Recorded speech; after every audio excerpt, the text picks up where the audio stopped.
This is a big one. Steve Jobs walks on stage and tells the world how Apple's going to get healthy again. And he ends the event with a mega bombshell announcement with a lot of booing and cheering from the audience. We'll talk about all that and more today on Apple Keynote Chronicles.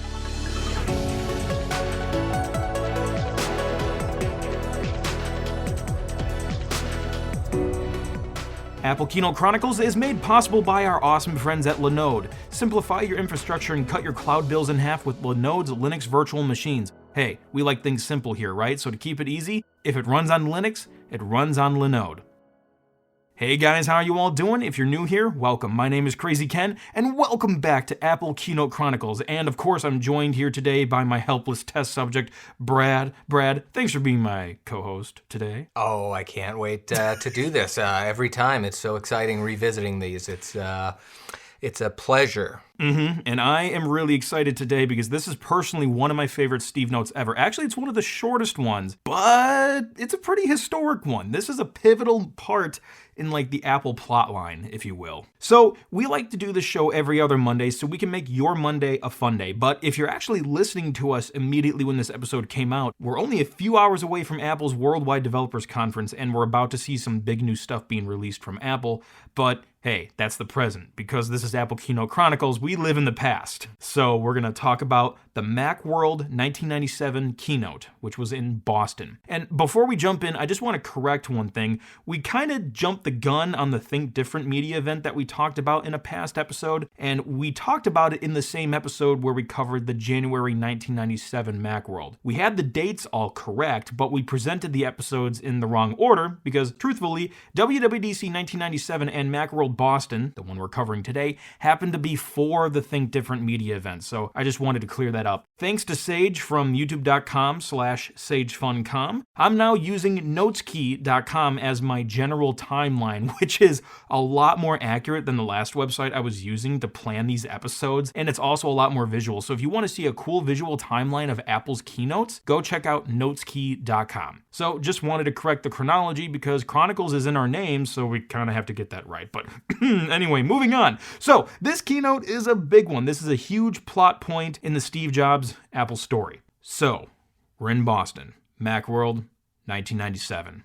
Steve Jobs was about to take the stage, and word was spreading about his deeper involvement in Apple. If you haven't heard the past episodes, I highly encourage you to listen to them. But just for a little bit of context, at this time, Apple was maybe 3 months away from insolvency. They were in a bad place, and they were not making money here. And Gil Amelio was the CEO at the time, and let's just say things could have been better. Apple was in a lot of trouble at this time. In July, Apple's stock grew from $13 a share to $20 a share, and the hype was growing as Macworld drew near. So just picture this.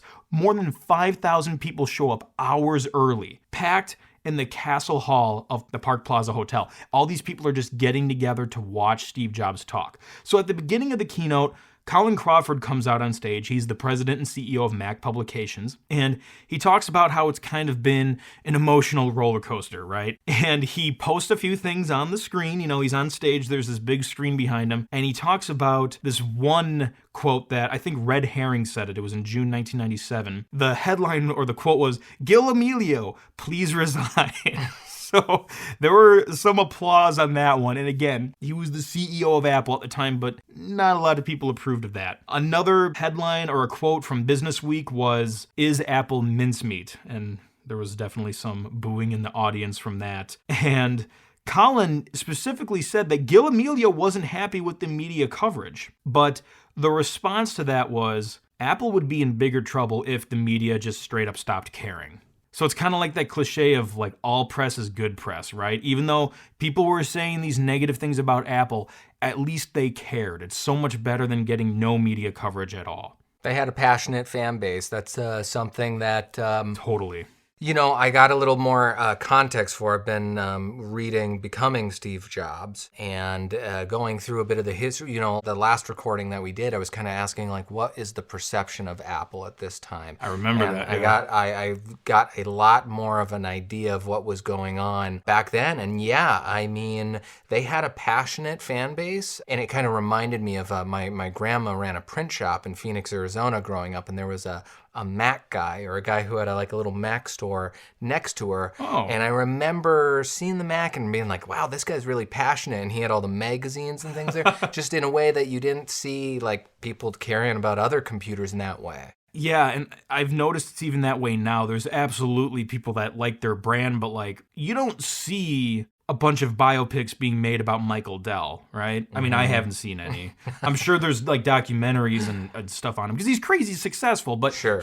he doesn't create the same kind of, I don't want to say cult following, but let's just say pop culture reaction that someone like Steve Jobs or even Elon Musk would create. Yeah, he's a boring billionaire. That's what we got. Oh, Michael Dell, don't hate us. The interesting thing was, though, that they did still have that passionate audience, even though Steve Jobs had been gone for such a long time. I still don't have the full answer because I wasn't actively using Macs back then. I was too young, but it seems like the creatives were still around and the professionals, and those people were passionate about it and they proselytized to others still. But it did seem in this period that could only hold out for so long. Right, and I think that is one of the things that helped Apple continue here, and they do mention this kind of stuff in the next couple keynotes we'll be talking about. Steve Jobs specifically mentions the number of users. He says it's 20 to 25 million, which, yes, Apple is in trouble at this time, but they can turn it around. 20 to 25 million users is still a lot of people. They can totally make something work from that. And you're right.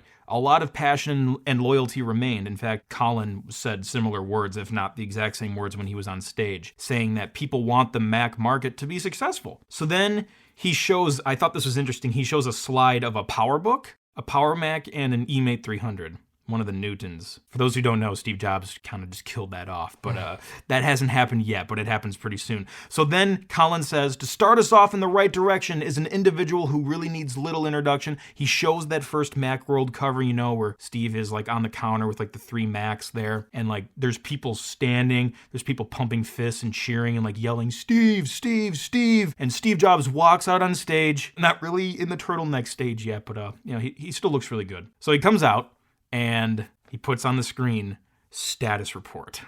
So he's like, all right, we're going to talk about how we're going to get Apple healthy again. And I like that he mentioned that Apple is executing wonderfully on many of the wrong things.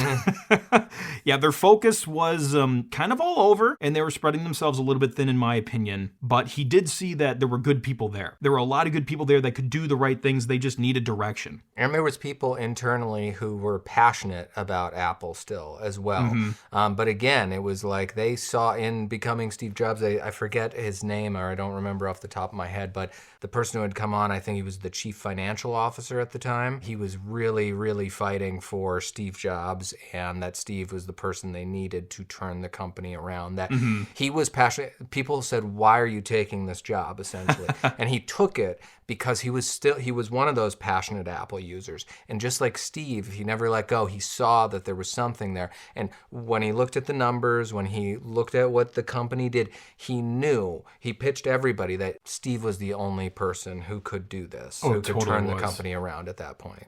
Totally. But yeah, Jobs did say, even though the company was in trouble, let's just say, for lack of a better word, not doing so well, there wasn't anarchy at the company. There were really good people there that they were waiting to fall behind a good strategy. There just wasn't a good strategy, and that was the problem. There were so many talented people there, and they had this user base of 20, 25 million Mac users, but there was no strategy. And it wasn't just a strategy on the products. It sounds like it was a strategy, a mismanagement of the strategy for marketing and stuff, too. Yeah. That they had marketing campaigns that were, sending conflicting information or not lining up. Yeah, pretty much everything had to be, for the most part, everything redone. Was silo. There was a lot of siloing. It did seem like that too, yeah.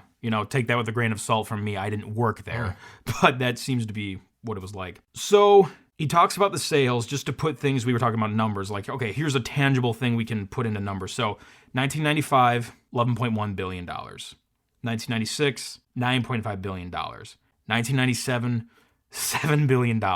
They are losing money, or at least the sales are going down. I'm not sure if they were losing money, but they were not profitable at this time, if my notes are correct here. Yeah. They didn't turn up a profit until, I think, sometime in 1998 it was. Don't quote me on that, but it was not at this time. That's a future episode where they come into profit. It is 98.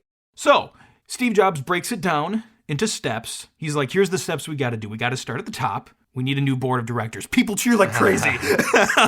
Like, we need it starts at the top, and I'm glad he mentions that. And there was this one funny thing. I don't know if it fully related to this, but Steve Jobs told the story at one of the All Things Digital conferences, with Walt Mossberg. I think how it went was this. I haven't watched the recording in a while, but Steve Jobs was telling the story about what Gil Amelio said about Apple.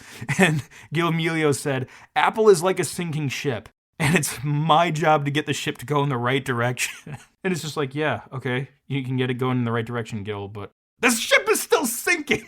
I think you're right. I think it just ended with someone asking, yeah, but what about the water? Yeah, I don't remember the full thing. But Steve apparently, him and Gil Amelio did not at a certain point. Very soon, it sounds like they really tried to work things out at the beginning, and very shortly after Steve kind of came on board at Apple, things soured between him and Amelio quite a bit. Apparently, he referred to him as Doperino.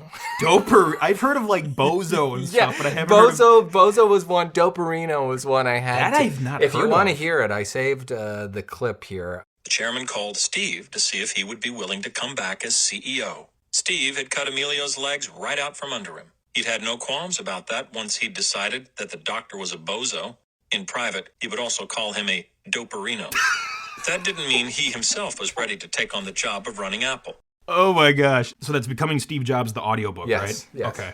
Doperino. I just had to say that because, Bozo comes up quite a bit here and there, but it's just a different side of Steve Jobs, especially at this point. He really is a different person than the younger Steve Jobs, the new Steve Jobs coming back. And it doesn't seem like, at the time, if he's calling somebody Doperino, he really doesn't like him. Probably not. I don't remember exactly everything I wrote down here, but I think there was one part where Jobs was actually trying to let him down a little bit easier, but I could be wrong about that because my notes are long, so I'll get to that eventually. But yeah, Jobs clearly didn't like him enough because, to put it bluntly, he fired him. But also a lot of other people were given golden parachutes. Even Mike Markkula, the first investor, he was on the board still at the time, but he was asked to resign. Maybe that was the person I was thinking about that Jobs was nicer to. Actually, that's probably what it was. It was Mike Markkula, because I think Jobs liked him quite a bit. Anyway, we'll dive more into those details in a bit, but that was starting at the top, board of directors. Then the next thing was to focus on relevance. We were just talking about that. They're kind of like scattered. Invest in the core assets,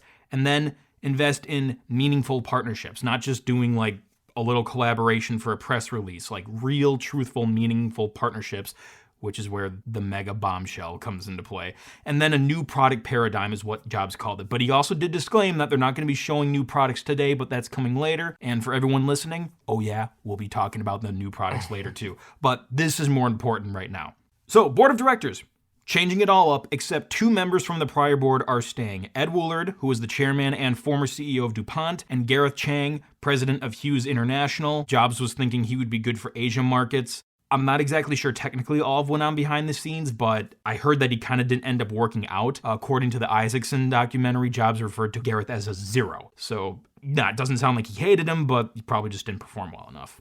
And he might have not cared so much at the beginning. You got to remember, at this time, Steve Jobs is not confident that he was going to come back as CEO of Apple. He was really just on board to help steer things in the right direction. He had an idea of what Apple needed to become, but wasn't committed to being fully back yet. They don't even have a chairman. They were saying we're not even going to do a chairman for the board right now either. So we have Ed Woolard, Gareth Chang, and like we talked about earlier, Mike Markkula. He was being asked to resign. And yes, here's the part I was thinking about. Yes, Jobs did actually respect him more. He went out to his house personally to talk to him.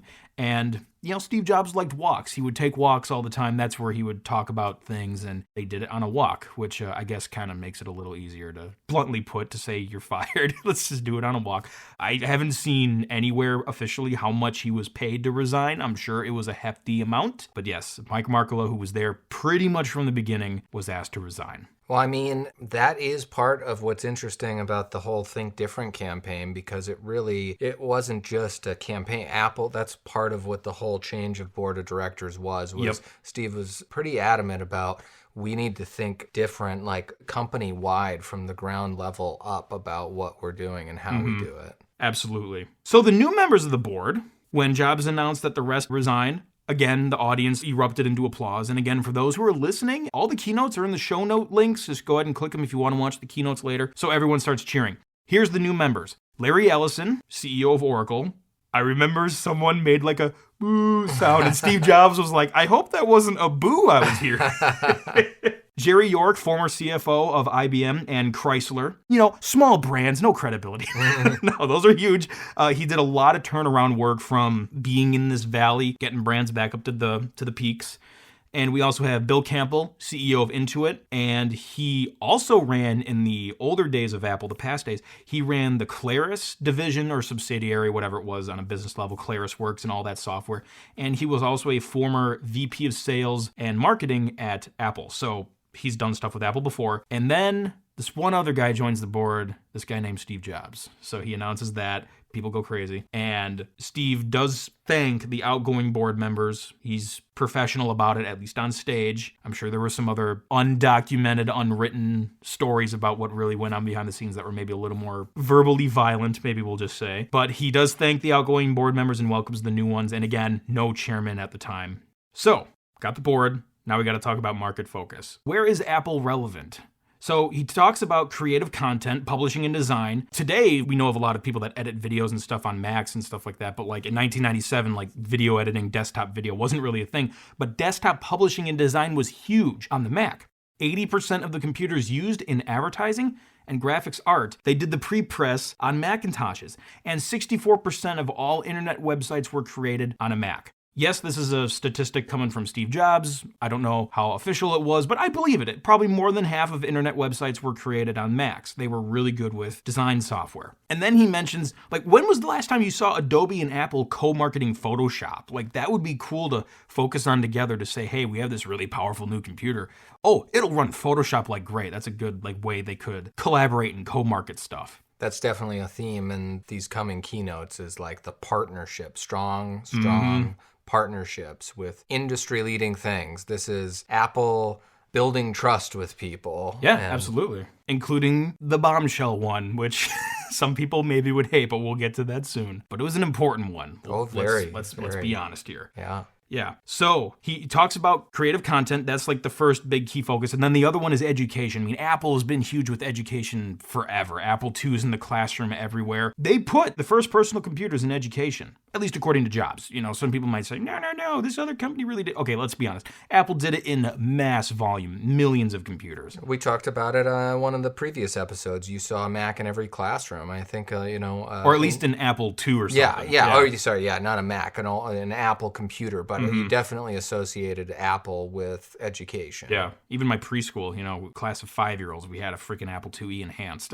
Yeah, that's probably my first exposure, actually, to an Apple, I guess, would be school. Yeah, my first exposure for me was definitely at home. I think we had a Performa, but after that, a non-Macintosh Apple would have been, an Apple IIe, like at school.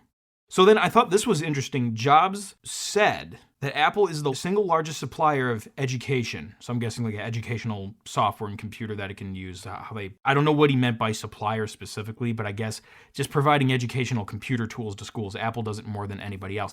But this was the interesting thing. He talked to 100 people at Apple, asking them who's the largest supplier of education. Only 2 of the Apple employees said Apple.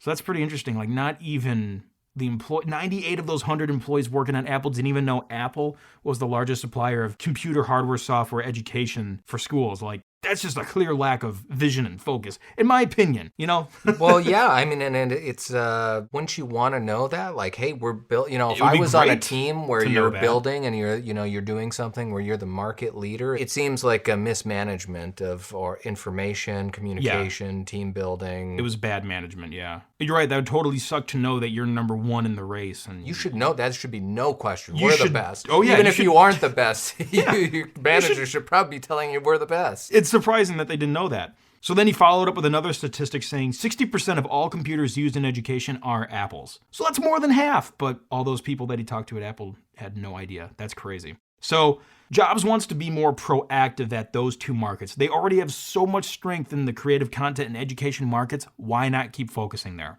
So then, core assets. And he says Apple's greatest core asset is you all. Oh, that was so nice of him.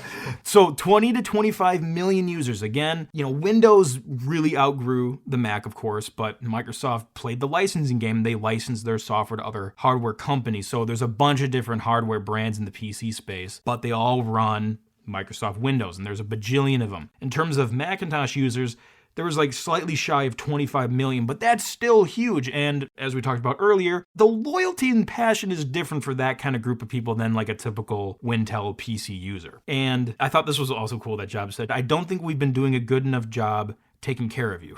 And he mentions that he was calling like the tech support line, and he said, I've gotten very acquainted with the hold signal. So customer support, I'm just taking his word for it. I'm sure he exaggerated a bit. It seemed like it could have been better. But then he said, what are the core assets? The Apple brand and Mac OS. So these 20 to 25 million Mac users are all using the Mac OS, but Jobs jokingly said, we've been walking all over it. And he even shows this picture of like the Mac Picasso face with like footprints on it. And there were rumors, he talks about that there's rumors that they may be abandoning it. People were thinking they're going to abandon it, but I actually literally just thought of this now. Could that maybe be because Apple was talking about this Rhapsody technology, which didn't have the macOS name in it? So the worry here, I guess, would be that they did announce that Rhapsody, which eventually just became macOS 10. Yeah. Right, exactly. They just renamed it to that, but yeah, I guess it was that's what a lot of this kind of stuff is building trust in the consumer base that they weren't going to just switch to that and abandon them. I think, yeah, because like that stuff would be backwards compatible, or that we'd support the systems. And I remember we were talking about that earlier with the yellow box and the blue box, where the yellow box was going to be like all the next step APIs, but the blue box would be the backward compatibility with macOS. But yeah, now that I think about it, maybe people were thinking that backward compatibility of the macOS would be there, but like macOS would never get upgraded anymore. Like I just thought of that now. But yeah, it does eventually just become macOS 10, but we'll definitely talk about that in a future episode. That happens a little while later. But right now, yeah, it's not called macOS 10. It's called Rhapsody. Like it doesn't have the Mac name in it. Yeah, I suppose I could see that. And it's probably a lot of their base of users were professionals who probably invested a lot of money in the software licenses, maybe hardware, peripherals and stuff. He actually does mention this. The 25 million users, thousands of developers, it's a $1.5 billion software industry. So yeah, if they were going to abandon it, that would be suicide. You would not abandon something if you had a $1.5 billion industry built on top of it. Mm-hmm. There's no way. But that was a rumor. I can see why people would probably think that though. But yeah, that wasn't their plan. That was not true. But it was funny. He was talking about the code names for the macOS releases, Tempo, Allegro, and then Requiem. And he showed like a sad Mac face there. But no, they were not going to abandon it. They were going to invest a lot more into it.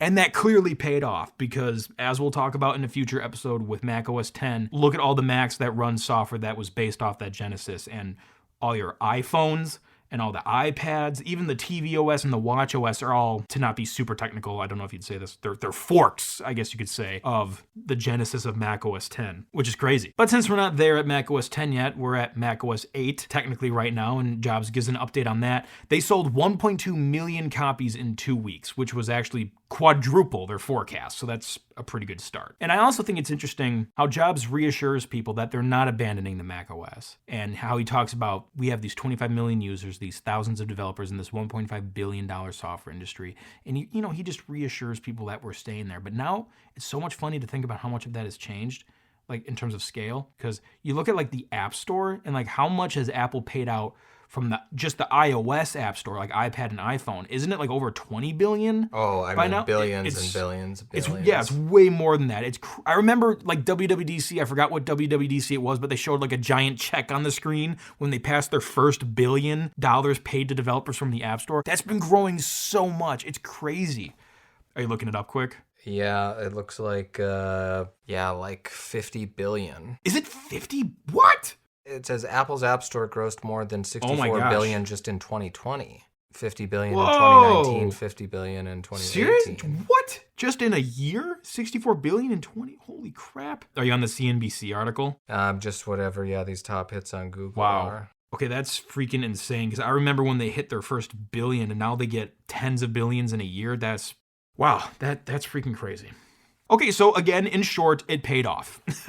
Okay, so before we move on to the bombshell, let's just re-summarize a little bit of what's going on here. The core focuses and the core assets, focusing on the markets that work well, education, content creation. Apple's really strong in those areas. Core assets, the Apple brand and the Mac OS, and also the board of directors shuffle, which will move us on to the meaningful partners. But meaningful partners kind of means multiple things right now, because sometimes even the small guys got to partner with some people like me. I got to partner with some guys that can help me make these awesome shows for everyone to listen to. And that's right, I'm talking about my awesome meaningful partners at Linode, because those guys are freaking awesome. I've been working with them for years, and this show is possible because of them. So if you've been listening to the podcast for a while, or you've watched some of my older episodes on my YouTube channel of the Crazy Ken shows, you've probably heard of Linode before. I've been working with them for a while. They are super awesome guys. But if you don't know what it is, that's cool too. I'm here to tell you all about it. So you can simplify your infrastructure and cut your cloud bills in half with Linode's Linux virtual machines. You can develop, deploy, and scale your modern applications faster and easier. So whether you're developing that personal project or maybe you're managing some larger workload, you deserve simple, affordable, and accessible cloud computing solutions. Here's the cool deal I've worked out with Linode. You can get started with Linode today with $100 in free credit just for listening to this podcast. I mean, Brad, if someone paid you $100 to listen to a podcast, would you do it? Just to listen. Sign me up. Just to listen to one episode. That's the cool thing. Just for you guys listening to this episode, you'll get $100 in free credit for Linode. You can find all the details at linode.com/computerclan. The link is in the show notes. And the cool thing is they have data centers around the world with the same simple and consistent pricing regardless of location. So you can just choose the data center closest to you. And the cool thing is too, they have 24/7, 365 human, not robot, human support. No tiers, no handoffs, regardless of your plan size. It's so cool. You can talk to a human if you have an issue. It's really great. And you can choose between shared and dedicated compute instances, or you can use that $100 credit on S3 compatible object storage, managed Kubernetes, and more. To put it simply, if it runs on Linux, it runs on Linode. Visit linode.com/computerclan and click the create free account button to get started. And you get that $100 credit just for listening to a podcast. It's the easiest $100 you guys will ever make. That's our meaningful partner with Linode. Now let's talk about the Bombshell announcement, a meaningful partner that Apple wants to announce. So this is the big one.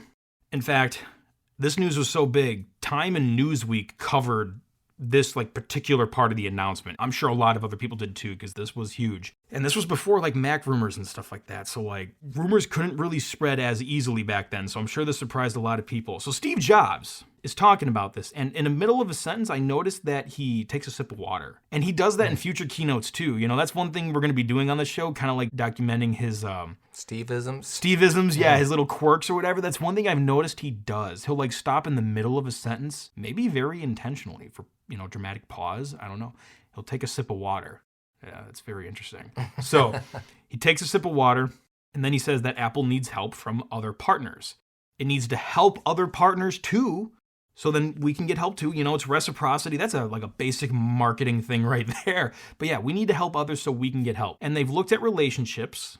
And this is just my opinion, but the way he was talking, it almost seemed like he was semi-apprehensive of saying what he was about to say, because he was probably anticipating the negative reaction from the audience. But he said, we've looked at the relationships we've had, and one has stood out: Microsoft. So there's some applause, but there's a stir in the audience. You can hear a kind of going on there. So Apple and Microsoft, especially at the time, if you heard those names, you would kind of think of them as mortal enemies. And he's talking about this meaningful partnership, but it kind of makes sense because Microsoft was there with Apple from the beginning. Even in the first episode we talked about how Bill Gates was at that sales conference, that Apple sales conference in 1983. Microsoft was with Apple from pretty much the beginning. So flashing back to the time where Jobs is working out this deal, Jobs is talking to Bill Gates, right? And he says Apple's not going to survive that much longer if we're at war. Because Gates and Jobs were not necessarily those two guys specifically, but the two companies there were some issues. There were some legal issues too, which we'll talk about in a bit. So Jobs was working with Bill Gates and the chief financial officer of Microsoft. I'm sorry, I can't really pronounce his last name. I maybe should have looked it up more, but Greg Maffei, Maffei. I'm so sorry, Greg, if you're listening. And Jobs was saying, these are two things we care about: a commitment to make software for the Mac and an investment. So those are the basics of the deal. So the final details were wrapped up only a few hours before the keynote. In fact, there's this awesome photograph in the Isaacson documentary. I keep saying documentary. I mean to say biography. It's a book where Jobs is on the phone with Bill Gates on stage about this keynote we're talking about today. Jobs was on stage rehearsing it hours before the audience got there, and he's on the phone with Bill Gates sealing up the deal. That's how, like, close to the 11th hour here we are. Like, this is so close to being missed, but it happened. So Steve, in his kind of comedic fashion, teased it up where he said, the discussions began because there were some patent disputes. There's some laughter about that. The copyright issues have kind of been a source of a back and forth showdown from 1985. There was legal issues with how Microsoft Windows looked, how Apple was saying this is infringing on our patents and the look and feel of our system. In fact, I think those litigations went on for, don't quote me on this, but probably like 12 years or so. They went on for a long time. Not to mention the QuickTime software, Apple's software to play back real-time video without the audio going out of sync. You know, it would adjust the frame rate if it needed to, but the audio wouldn't go out of sync. There was also that other lawsuit where Microsoft contracted the company that Apple contracted to make a Windows version of QuickTime. Microsoft contracted those same people to make their video for Windows software better. And there was like thousands of lines of pirated QuickTime code in their software, so there was a lawsuit about that. They did a bad job. I never remember like Windows Media Player being anywhere close to QuickTime. No, I've never, even today, like QuickTime's still around today, I have never used another media player that can scrub and play like QuickTime can. Nothing. But this was like the early 90s where like nothing was doing this, but QuickTime was able to play that video like 320 by 240 resolution or whatever. But yeah, this Windows software, video for Windows, which I think was actually called like DCI for this particular release, had pirated QuickTime code in it. So that was another legal issue. Apple and Microsoft were in these like kerfuffles, these legal kerfuffles. So they wanted to have a patent settlement, settle that stuff. In addition to that, Apple wanted a 5-year commitment for Microsoft Office on the Mac, which is like one of the most, at least at the time, one of the most used programs on the Mac. Heck, Microsoft Word was on the Mac before it was on Windows. A lot of people probably don't even think about that. Yeah, I mean, you have to understand a little context here of like, I mean, essentially at this time, the reason to have a computer is for Microsoft Office. Like, if Office you was huge. I mean, Office is like personal computing. So if the Mac didn't have Office and didn't have like the same version of Office, you know, at least, then it would not survive. This was desperately needed. It would have been very hard. You ready for more booing? Oh man. Internet Explorer, which actually just got announced that it's officially like getting shut down in like 2022. Internet Explorer is the default browser on the Mac now, and there was a lot of booing for this one. There was some scattered applause. Actually, I have that soundbite. I'm going to play this. We have taken a look at browsers out there, and Apple has decided... Some clapping.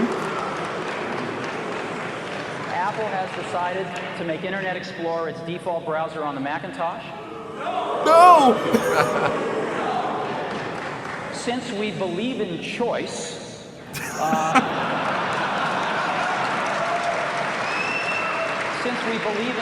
we're going to be shipping other internet browsers as well on the Macintosh, and the user can, of course, change their default should they choose to.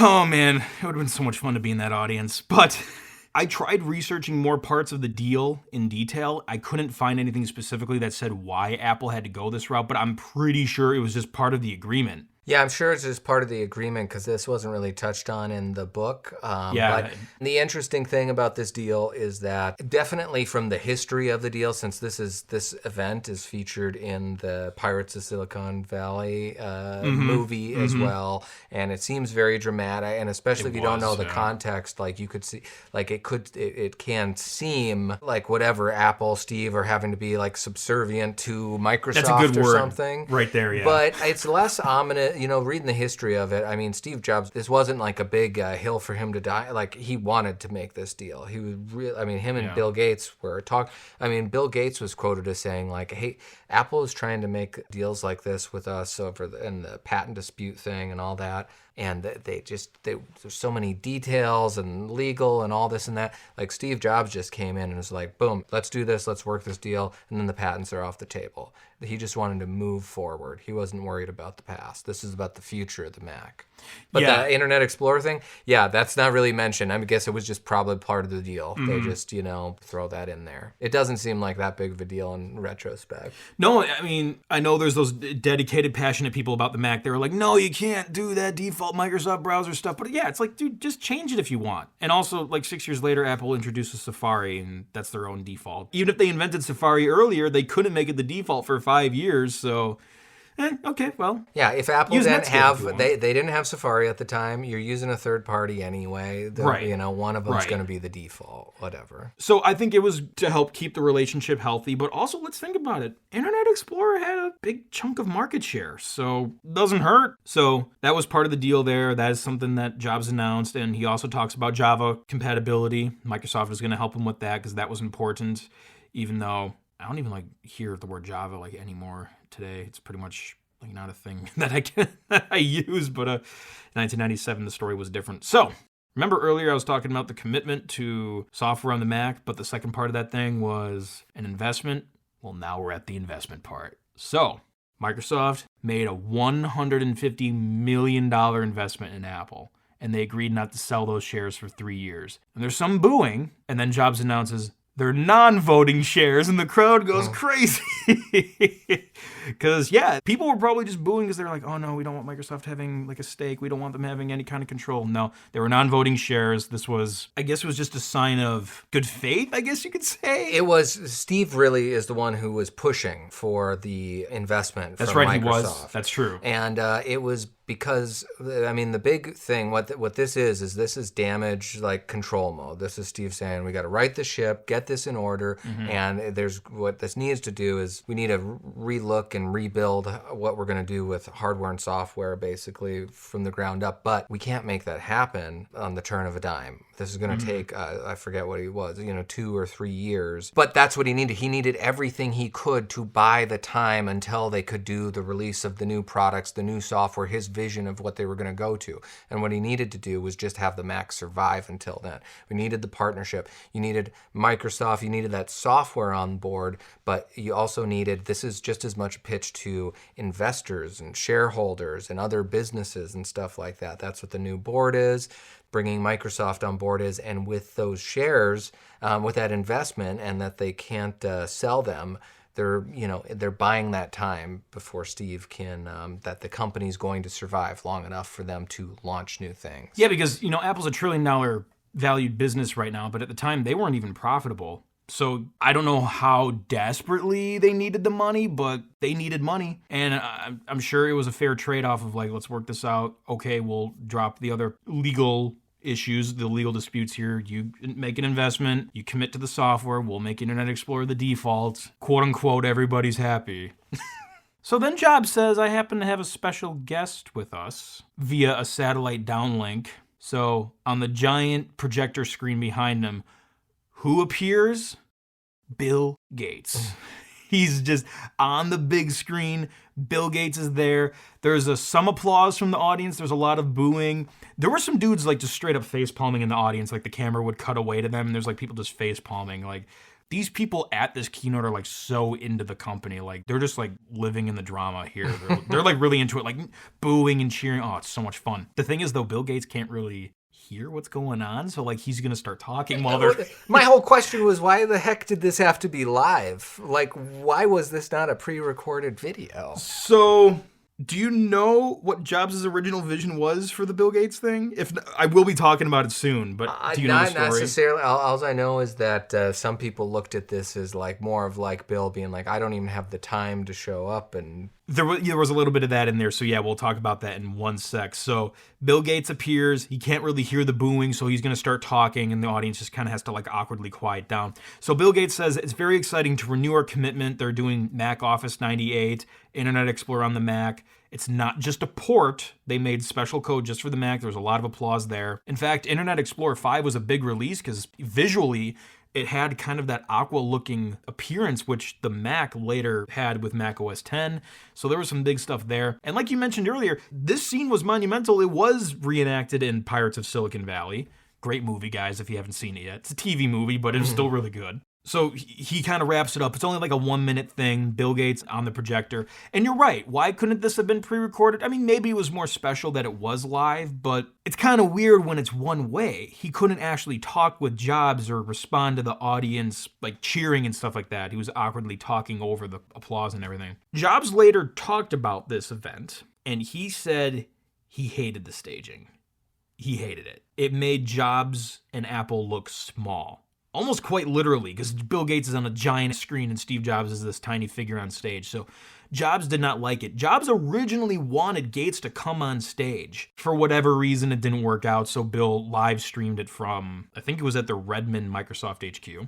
And it was funny because Bill Gates talked about this event as well, and he said he was embarrassed when he saw the tape of his face magnified on the giant screen in front of an audience of 5,000 people. He didn't know it was going to look like that. My goodness. What I think is interesting, though, is did it remind you at all of the 1984 ad? Yeah, I mean, it's impossible to not kind of see that a Big little face bit. on a big screen. But, Yeah. hey, if it is going to remind you of that, then Steve Jobs is the lady throwing the hammer, so that's good. In a way, I guess. I just thought that was like a kind of a cool full circle sort of thing, even though that was very likely unintentional. That's just kind of Yeah, I feel like it definitely all kind of was unintentional and not really just, it's just a weird confluence of situations of, there's the issue of, I did know that Steve originally wanted Bill Gates there as he was really pushing for it again to show the commitment that this isn't just a paper commitment, that Microsoft truly believes in Apple. So, and then, I think it's to look back at it and know the history, it seems a little more ominous or pre-planned than it actually was. So then Jobs says we have to let go of this notion that for Apple to win, Microsoft has to lose, which I think is a great way to sum it all up, because even after this, there was still like the whole Mac versus PC sort of thing. But back then, like even in the court system, there was literally an Apple versus, now it's Apple versus Epic, but it's Apple versus Microsoft. And Jobs was like, we got to stop this, people. Like, they don't need to lose. Like, for Apple to win, Apple has to do a good job. And there was applause there, so I think people could get on board with what Jobs was saying. And he was saying the era of setting this up as a competition is over. Because it was very competitive, but it's like, we need these meaningful partners now. And then another cool thing that he said, which at the time I wouldn't have even thought about it this way, Apple plus Microsoft equals 100% of the desktop computer market. Yeah, why would you go to war? Like, that's great. You work together, you garner 100%.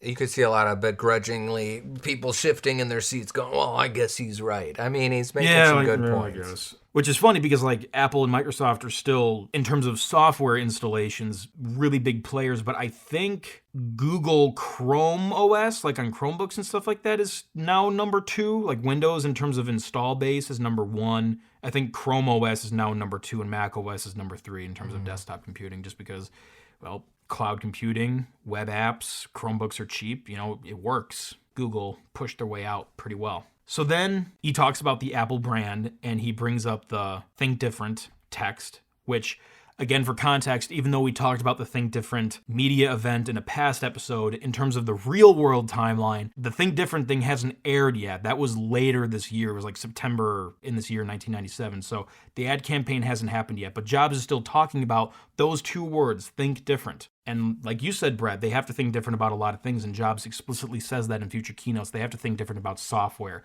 and all these other aspects to make the company healthy again. And he says, in that craziness, we see genius, and those are the people we're making tools for. And that totally makes sense, because in the ad, it's like, here's to the crazy ones, the misfits, the rebels, the square pegs, and the round holes. It all kind of just makes sense. They see genius in that, and that's who they make the tools for. So, Apple stock jumped 33% that day. Ooh. Holy crap. That was pretty awesome. So if you adjust for splits in today's money, that stock was maybe worth 20 cents back then. But in that actual time, it was like $13 a share or whatever. But yeah, it jumped by 33%. So that's the end of that keynote. And just since we were talking about Think Different quickly, I just wanted to add one little tidbit that we didn't cover when we mentioned the Think Different media event. The voiceover. They show the black and white footage of like all those famous people, Einstein and Gandhi and Muhammad Ali. There's the voiceover of here's to the crazy ones and all that. But originally, Steve Jobs recorded the voiceover. But in the published version, you don't hear Steve Jobs, you hear Richard Dreyfuss. I never really knew why they changed that. They recorded Jobs' voice, but then they were like, "I'll stick with the Dreyfuss version." But then Steve Jobs said, if they hear my voice saying it, it may sound like it's about me. It's about Apple, so he wanted someone else to say those words. So that's why they stuck with the Richard Dreyfuss voiceover of the Think Different ad.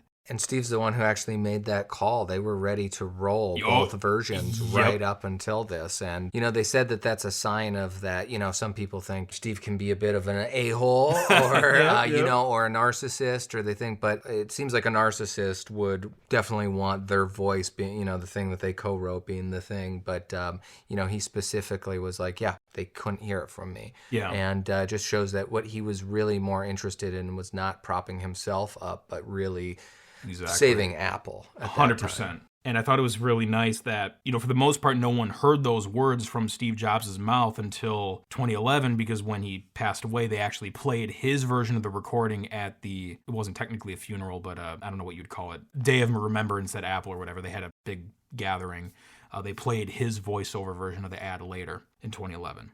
So all this went down in 38 minutes, just for context. Obviously, our episodes are longer, but in real time, this keynote was only 38 minutes, and it was a roller coaster of shiitake mushrooms.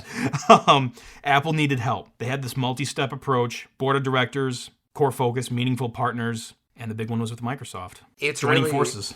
It's amazing that this worked out like it did. This is the start right here of, the comeback, the greatest comeback in whatever business history. Totally. I think this is the greatest comeback in business history ever. Absolutely. And it could have only happened with, because also just to put this in context, the way that Steve Jobs is able to, Apple is on the verge of, if not dying, being acquired or, turning into something that is not. Michael Spindler, one of their CEOs, wanted to sell the company. Yeah. We just skipped right over him, but Michael Spindler. It would have become something else. It was going to be, if it didn't die, it was going to mutate into something that didn't resemble it. And Steve Jobs happened to be passionate about this company that he started and have a vision for it. And he wasn't the disgraced Steve Jobs that left, or the Steve Jobs, next was not a financial success. Mm-hmm. But with Pixar,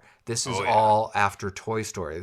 Toy Story and Pixar, is what gave Steve Jobs, he was in the press, his kind of a bit of like doing whatever the version of like what Elon Musk does now. Steve Jobs was that's a good way to put it. He was always made sure to be involved. There was articles, there was things, he was open about certain things, and what, he knew, like you said, there was any press is good press. Yeah. And he had the goodwill with becoming a billionaire through Pixar and pushing the future, and that was related to computers and the whole board. Everything right here is the first step of convincing shareholders, convincing other businesses, convincing developers and partners and stuff.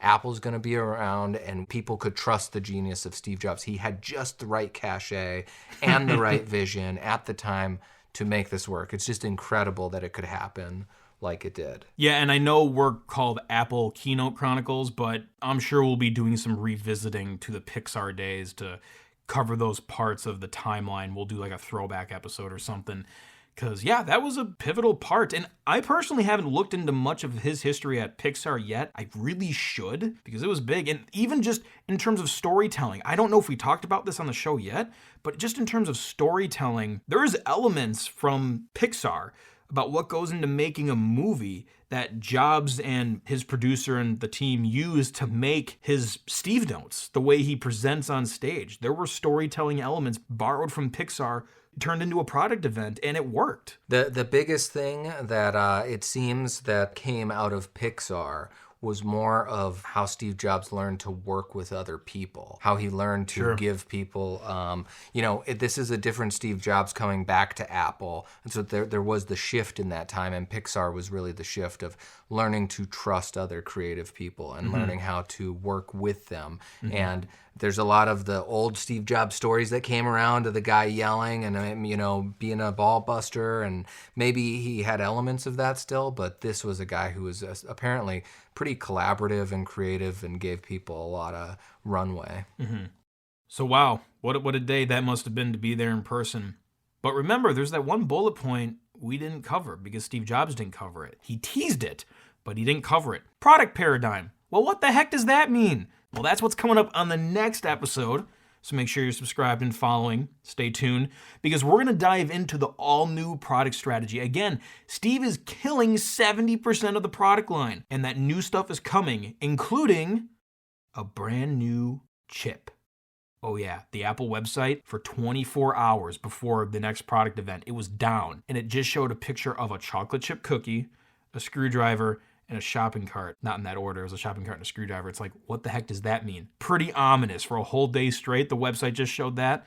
And that's exactly what we're going to talk about in the next episode of Apple Keynote Chronicles. So feel free to subscribe and tune in for a new episode every other Monday, because we like to make your Monday a fun day. And hey, if you like the show, feel free to leave a rating or a review. 5 stars is an awesome number of stars. I love the number 5. But hey, if you didn't like the show, you absolutely don't have to leave a rating. You don't have to. But if you've gotten this far, I'm pretty sure you like it. But hey, since we believe in choice, you can use Internet Explorer, Netscape Navigator, or choose not to rate the show. That's cool too. So thanks for listening, and we'll see you in the next one. And thanks again to our awesome friends at Linode. You can go ahead and claim that $100 of free credit. Link in the description, linode.com/computerclan, and there's other good resources and the keynote recording in the show notes. Also, if you want to listen to this podcast ad-free, I do have an ad-free version of it on my Patreon, which is patreon.com/crazyken. That's me, Crazy Ken with a K. That link is also in the show notes, and you get a lot more stuff too. There's a lot of other cool bonuses you get. Not just the ad-free stream, but a lot of other cool stuff too.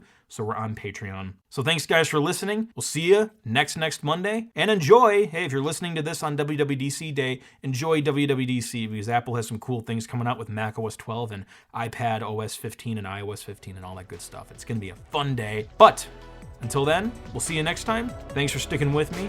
Catch the crazy and pass it on.